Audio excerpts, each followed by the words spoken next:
देहरादून में मुख्यमंत्री पुष्कर सिंह धामी से मिलकर लौटे युवा किसान संघर्ष समिति के पदाधिकारियों ने आज हल्द्वानी के बुद्ध पार्क में अपने आंदोलन स्थल में प्रेस कॉन्फ्रेंस की।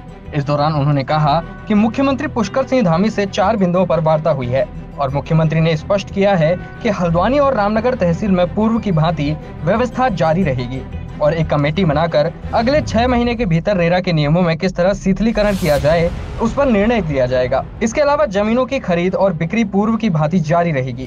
वहीं किसान संघर्ष समिति के संयोजक ललित जोशी ने कहा कि हमने सरकार को 5 अक्टूबर तक का समय देते हुए अपना धरना स्थगित किया है।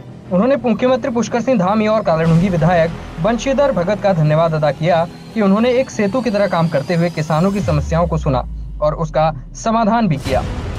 देखिए, हमारी मुख्यतः 4 मांगों पर सहमति हुई है। हालांकि हमने वो मांग पत्र और लंबा दिया था, लेकिन 4 मांगों में मुख्य सहमति हुई है। उसमें एक बात उन्होंने बोली थी कि जो किसानों पर जो 2017 के बाद जो एफिडेविट दिए हैं, उन एफिडेविट में किसी भी तरह की कोई कार्रवाई नहीं की जाएगी। ऐसा ड्राफ्ट जो है उन्होंने विनय शंकर पांडे जी को हमारे सामने ही दिया। दूसरा ये था कि हमने उनसे कहा भाई किसान पर ये रेस्ट्रिक्शन क्यों है, तो उन्होंने 5300 स्क्वायर फुट की रेस्ट्रिक्शन को समाप्त करने की दिशा में सीधे निर्देश दिए और ये कहा कि एक कमेटी का गठन 6 महीने के भीतर वो कमेटी अपना निर्णय देगी, जिस कमेटी में हम यानी पब्लिक के लोग भी शामिल होंगे, सरकारी लोगों के अलावा पब्लिक के लोग भी शामिल होंगे। वो निर्णय लेगी। तब तक जब तक वो कमेटी कोई निर्णय फाइनल नहीं करती, तब तक पूर्व की यानी आज से 2 महीने पूर्व की भांति जिसमें किसान को अपनी भूमि बेचने का अधिकार था, तब तक वो बहाल किया जाता है। ये उन्होंने बोला।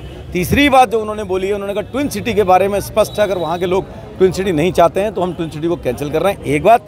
दूसरी बात, हमने उनसे कहा कि आपके सचिव महोदय आनंद वर्धन जी का स्टेटमेंट है कि वहाँ से अधिग्रहण की कार्रवाई से लोग सशंकित हैं, तो उन्होंने स्पष्ट करा अधिग्रहण किसी भी तरह का कोई भी सरकारी अधिग्रहण गोलापार में भूमि का नहीं होगा। आप लोग क्या कर रहे हैं? कब तक हमने साफ कहा है, हम आपसे के सामने ही कह रहे हैं कि हम 5 तारीख अक्टूबर तक का इंतजार करेंगे कि जो माननीय मुख्यमंत्री जी ने जो सबके सामने कमिटमेंट किया, जिसमें कि वर्तमान में भारतीय जनता पार्टी के विधायक भी शामिल थे, माननीय बंशीधर भगत जी, उनके सामने, उनके जिलाध्यक्ष के सामने और हम सब लोग जो सर्वदलीय हम सब के सामने जो कमिटमेंट किया है, उसको 5 तारीख से पहले ड्राफ्ट के रूप में हमारे यहाँ पर पहुँच जाए।